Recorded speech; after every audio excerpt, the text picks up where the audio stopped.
एक बहुत ही पिछड़ा गांव था। वहां लड़कियों की आबादी साल दर साल कम होती जा रही थे। गांव के ज्यादातर लोग लड़का पैदा होने पर गौरव मानते थे और वहीं दूसरी तरफ अगर किसी के घर में लड़की पैदा हो जाए तो उसे हीन भावना से देखने लगते थे। उसी गांव में 4 भाइयों का एक परिवार रहता था। सभी भाइयों की शादी हो चुके थे, लेकिन 3 भाई जो सबसे बड़े थे उनकी औलादों में सिर्फ लड़कियां ही थे। पूरा खानदान लड़के की आस लगाए बैठा था। तभी उन्हें एक दिन सबसे छोटी बहू, जिसका नाम सीमा था, उसके प्रेग्नेंट होने की खबर मिली।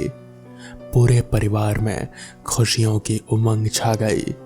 सभी लड़का पैदा होने के इंतजार में छोटी बहू का खूब ख्याल रखते थे। सीमा का पति अनिल, जो कि कपड़े की दुकान चलाता था, वो भी अपने बच्चे का बेसब्री से इंतजार करता था। परिवार के सभी लोग जानना चाहते थे कि सीमा के पेट में लड़का है या लड़की। वो तय करते हैं कि सीमा को जेंडर टेस्ट के लिए हॉस्पिटल ले जाना चाहिए, लेकिन सीमा बच्चे की जांच करने के लिए अस्पताल नहीं जाना चाहते थे। दरअसल सीमा पहली बार मां बन रहे थे और उसके लिए लड़का या लड़की दोनों ही अनमोल थे।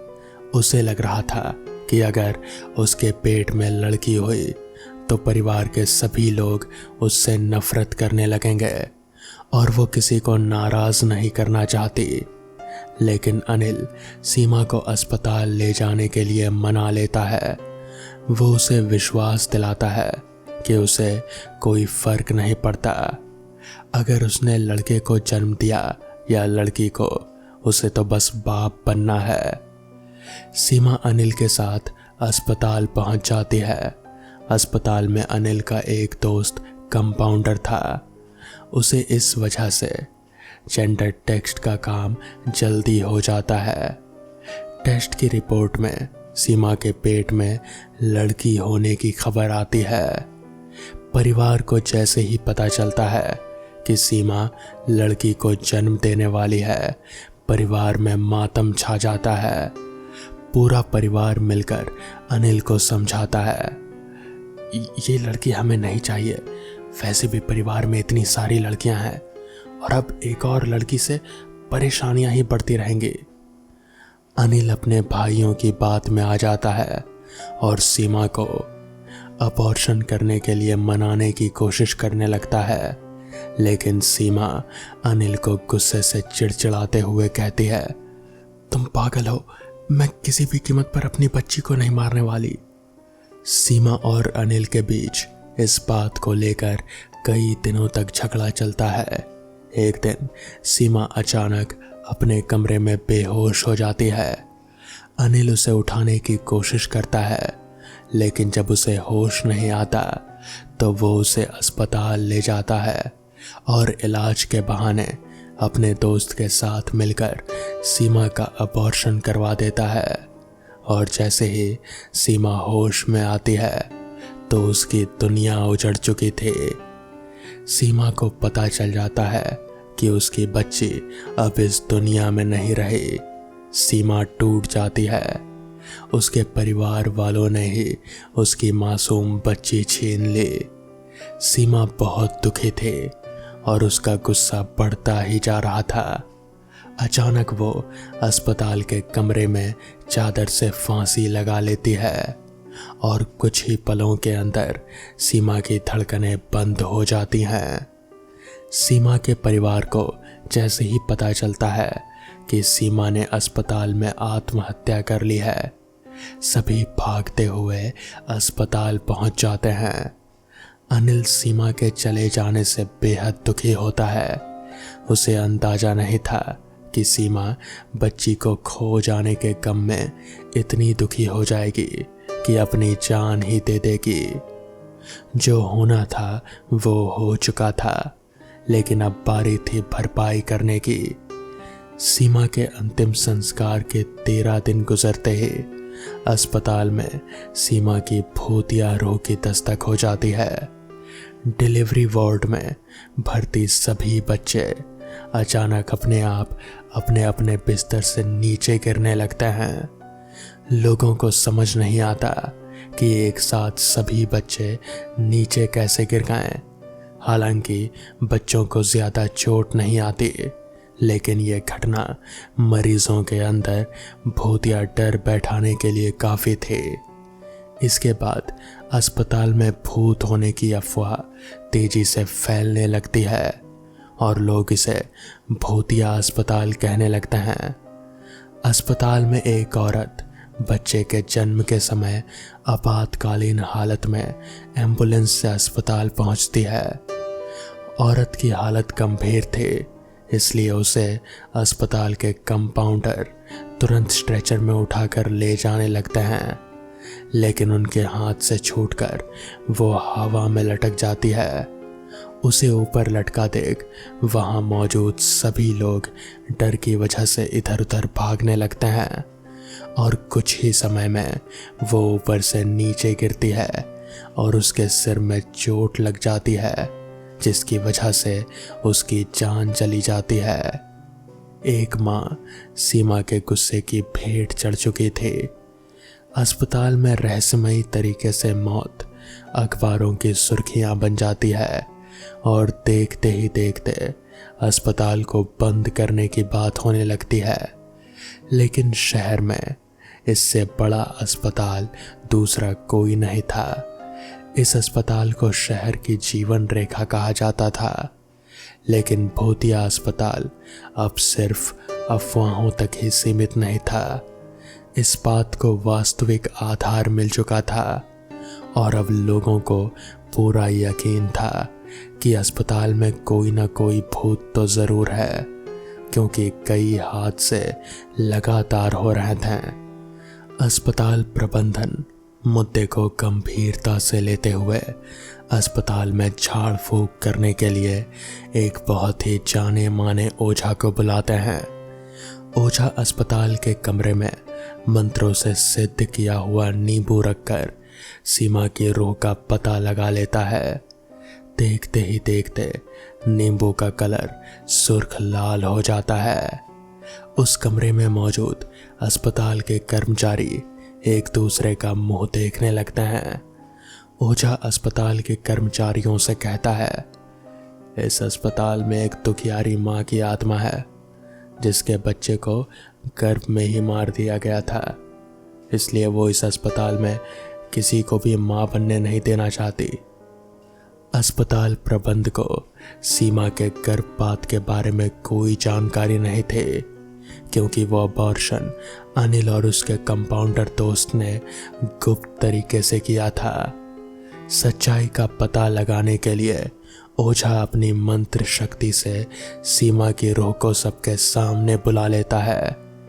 सीमा का भूतिया साया आते ही सभी चीजें इधर उधर बिखरने लगती हैं।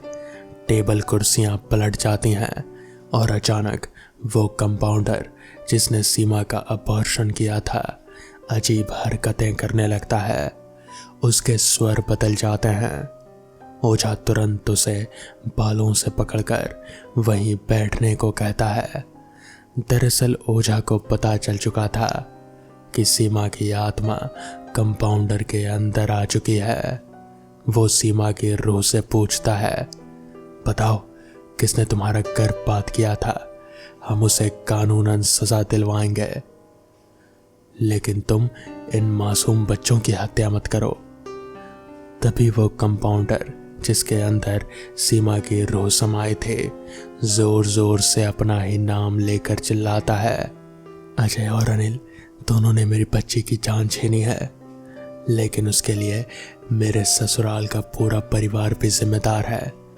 जब तक इन सबको इनकी गुनाहों की सजा नहीं मिलेगी तब तक मैं इस अस्पताल में किसी को चैन से नहीं जीने दूंगी। अस्पताल प्रबंधन अपने उस कंपाउंडर का सारा बयान रिकॉर्ड कर रहा था और इसी रिकॉर्डिंग के दौरान वो कंपाउंडर एक कैंची लेकर अपने गले में घुसेड़ देता है और तुरंत जमीन पर गिरकर तड़पने लगता है। ओझा भूतिया आत्मा का इस विकराल रूप देखकर कुछ पल के लिए सहम जाता है। तभी अस्पताल के कर्मचारी कंपाउंडर को तुरंत उठाकर इमरजेंसी रूम में ले जाते हैं, लेकिन बदकिस्मती से वो अपनी मौत से लड़ने में असफल हो जाता है। सीमा ने कंपाउंडर से तो अपना बदला ले लिया था, अब बारी थी अनिल और उसके परिवार की। कंपाउंडर की हत्या से मामला पुलिस में आ जाता है और एक के बाद एक कड़ी जुड़ने के बाद पुलिस अनिल और उसके परिवार के सभी सदस्यों को सीमा के अबॉर्शन के जुर्म में गिरफ्तार कर लेती है, जिससे कहीं ना कहीं सीमा की आत्मा को थोड़ी शांति तो मिलती है और अस्पताल से सीमा की दहशत का साया गायब हो जाता है। तो दोस्तों, ये थी आज की पहली कहानी। तो चलिए बढ़ते हैं आज की दूसरी कहानी की ओर। चाचा जल्दी सामान समेटिए, शाम होने वाली है, कहता हुआ मैं अपने जूते पॉलिश करने का सामान जल्दी जल्दी अपने बक्से में रखने लगा। उधर रमजान चाचा भी फुटपाथ पर बिछाकर बेचने के लिए रखे अपने कपड़ों को समेटना शुरू कर दिया। मैंने जैसे ही अपना बक्सा उठाया, एक ग्राहक आकर खड़ा हो गया मेरे सामने और बोला, जूते में पॉलिश करोगे क्या? नहीं साहब, अब दुकान हमने बंद कर दिया है। हमारे लिए वो बक्सा ही तो हमारी दुकान थी। अरे भाई, पैसे पहले ले लो। नहीं साहब, अब दुकान नहीं खुलेगी, आप कहीं और से करवा लीजिए। अरे यार, डबल पैसे ले लो ना, मुझे जल्दी है इसलिए कह रहा हूँ। कहते हुए उस आदमी ने अपने जूते उतारने शुरू कर दिए। साहब, मैं नहीं कर सकता अभी। अरे लखन बेटा, अब ये साहब इतनी जिद कर रहे हैं तो कर देना। रमजान चाचा ने मुझे समझाया। ठीक है चाचा, आप बोल रहे हैं तो कर देता हूँ। जल्दी जल्दी मैंने उस आदमी के जूते पॉलिश किए और फिर से अपना सामान समेटने लगा। मैंने गौर किया कि उस व्यक्ति को कुछ ज्यादा ही जल्दबाजी थी। उसने मुझे 100 रुपए का नोट थमाया और एक सिगरेट सुलगा ली। साहब, इतने रुपए के छुट्टे नहीं है मेरे पास, आज ज्यादा काम नहीं किया ना। कहता हुआ मैं खड़ा हो गया। बाकी तुम रख लो। कहता हुआ वो एक और चला गया। मैंने गौर किया कि उस शख्स ने काले रंग का कोट पहना हुआ था, एक बड़ी टोपी पहने हुए था वो। मैंने चलते हुए रमजान चाचा से भी बोला, चाचा, यह आपको कोई संदिग्ध आदमी नहीं लगता? किस बात पर? रमजान चाचा ने मेरी तरफ देखते हुए कहा। छोड़िए। फिर इधर उधर की बातें होती रही। मैं और रमजान चाचा साइकिल में चलते रहे। रमजान चाचा और मैं एक ही गांव के थे और शहर के स्टेशन स्थित प्लेटफॉर्म में अपनी अपनी आजीविका के लिए काम किया करते थे। मैं जूतों में पॉलिश लगाने का काम करता था तो रमजान चाचा जमीन पर एक चादर बिछाकर बच्चों और महिलाओं के लिए कपड़े बेचते थे। हम लोग एक ही साइकिल से रोजाना सुबह सवेरे ही निकल जाते हैं और अंधेरा होने से पहले वापस लौट जाते थे। जाति और बिरादरी के अलग होने के बावजूद भी हम में पिता और बेटे के जैसा संबंध था। उस आदमी के चलते आज शाम हो गई थी। रमजान चाचा साइकिल चला रहे थे और मैं उनके साथ आगे बैठा हुआ था। मेरा छोटे सा पॉलिश करने का सामान और उनके कपड़ों का गट्ठर पीछे बंधा हुआ था। मैंने साइकिल चलाते रमजान चाचा से बोला, चाचा, आज तो देर हो गई, रात भी होने वाली है। कोई दिक्कत नहीं है बेटा, मुझे तो आदत है रात की। तुम्हें डर लगता है क्या? हंसते हुए रमजान चाचा बोले तो मेरे चेहरे पर भी हंसी आ गई। मुझे लग रहा था कि आगे जंगल का रास्ता था, कच्चा और बिल्कुल सुनसान। ऊपर से एक कब्रिस्तान रास्ते में पड़ता था, जिसके बीचों बीच से रास्ता हमारे गांव तक जाता था। चाचा, मुझे उस कब्रिस्तान वाले रास्ते में जाने से डर लगता है, मैंने डरते हुए कहा। रमजान चाचा हंस पड़े और फिर बोले, बेटा मैं हूं ना, मुझे भूतों पिशाचों से डर नहीं लगता। मुझे तो तंत्र मंत्र भी आता है, तुम चिंता मत करो। कहते हुए उन्होंने साइकिल चलाना जारी रखा। जैसे जैसे हम उस कब्रिस्तान के नजदीक पहुंच रहे थे, मेरे दिल की धड़कनें बढ़ती ही जा रहे थे। चाचा, मुझे डर लग रहा है। चलो मैं तुम्हें एक चीज दिखाता हूं। कहते हुए उन्होंने कब्रिस्तान जाने वाले रास्ते की ओर साइकिल मोड़ दी। मेरा दिमाग उसी कब्रिस्तान के भूत और चुड़ैल पर लगा हुआ था, जो मैं बचपन से सुनता आ रहा था। सुना था कि रोज एक भूत और एक चुड़ैल में झगड़ा होता है कब्रिस्तान में, जो पिछले 10 से भी ज्यादा सालों से होता आ रहा था। लोग तो यहाँ तक कहते हैं कि वो भूत हमारे समुदाय का था, जबकि चुड़ैल रमजान चाचा की बिरादरी से। मुझे पहली बार एहसास हुआ कि भूतों के भी बिरादरी होते हैं। कहते हैं कि दोनों ने दूसरे धर्म में बंधन तोड़ने के बाद शादी कर लिया था, जिसकी सजा स्वरूप उन्हें भरी सभा में मौत की सजा दी गई और उसी कब्रिस्तान में उन्हें दफन कर दिया गया।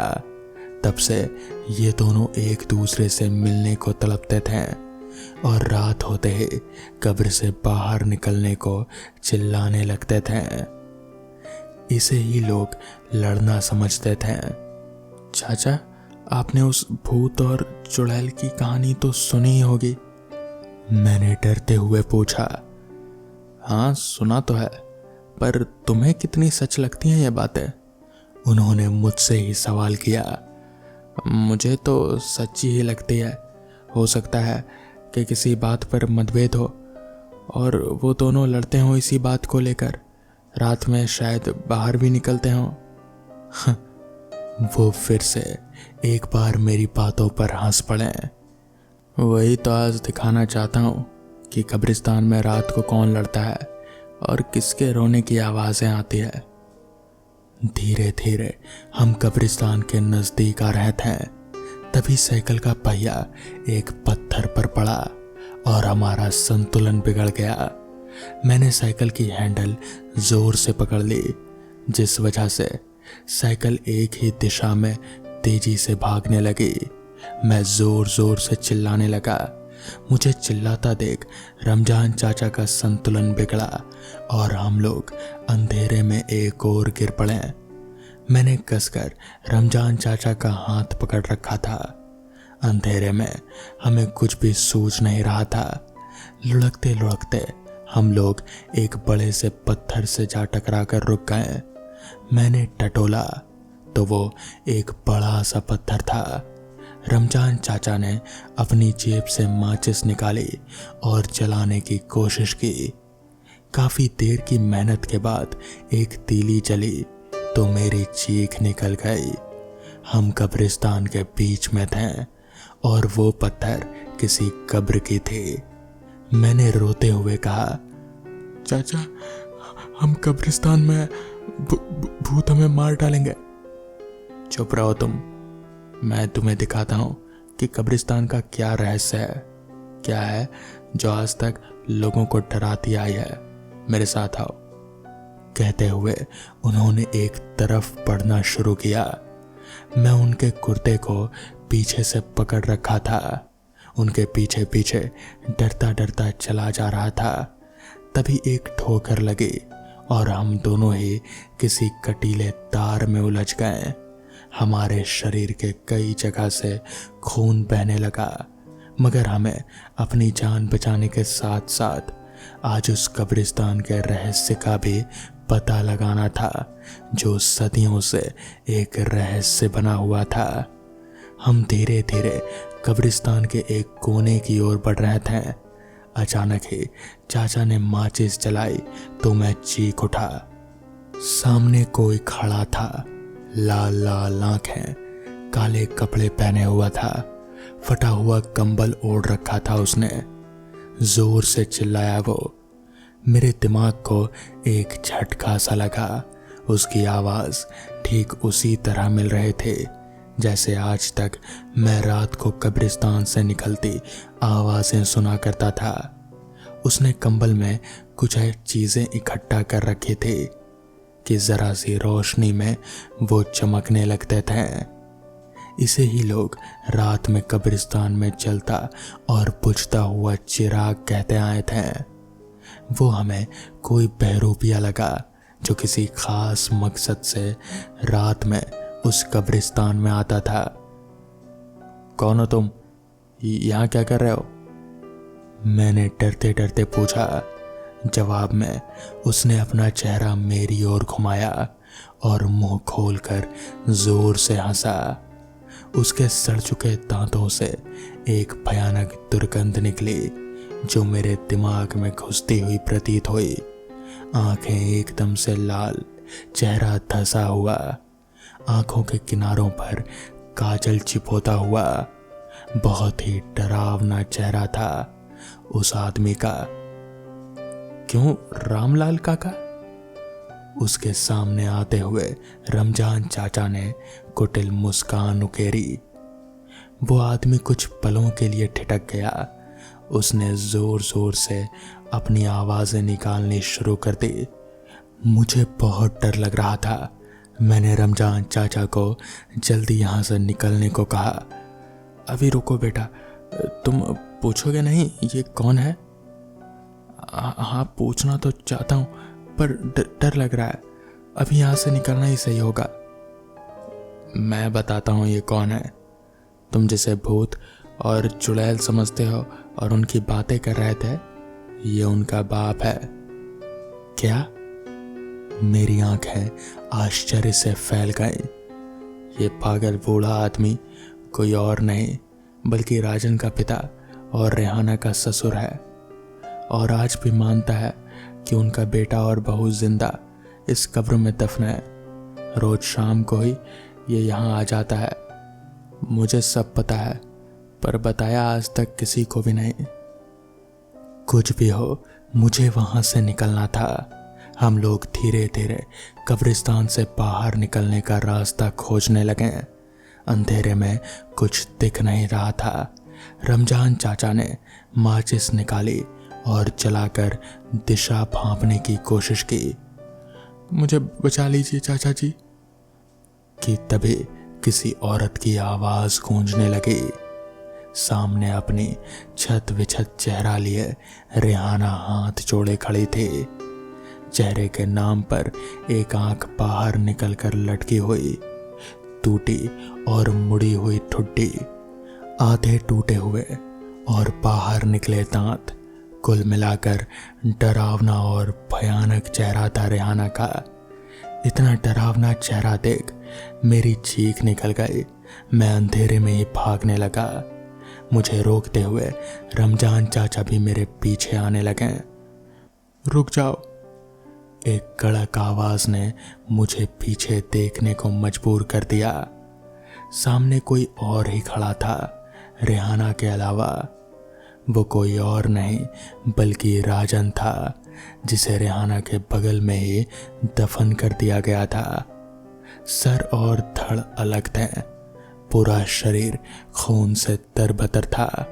उसने अचानक से मेरा हाथ पकड़ लिया और बोला, कहाँ जा रहे हो लखन मेरे भाई?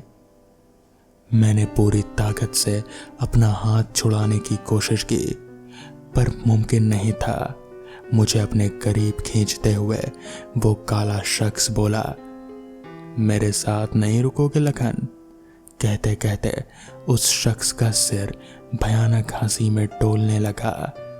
मैं रोने लगा तो उसने मेरा हाथ छोड़ दिया और बोला, तुम शायद मुझे नहीं पहचानते। रुको, मैं तुम्हें कोई नुकसान नहीं पहुंचाऊंगा। हम लोग बुरे नहीं हैं। जिसके बाद राजन ने तुरंत ही मेरा हाथ छोड़ दिया। जिसके बाद रमजान चाचा ने मेरा हाथ पकड़ा और हम लोग साइकिल के पास आ गए। मैं जोर जोर से रोने लगा था। रमजान चाचा ने मुझे चुप कराया। रमजान चाचा भी नहीं जानते थे कि रेहाना और राजन की आत्मा सच में उस कब्रिस्तान में है। जिसके बाद हम लोग तुरंत ही साइकिल में बैठे और वहां से निकल गए।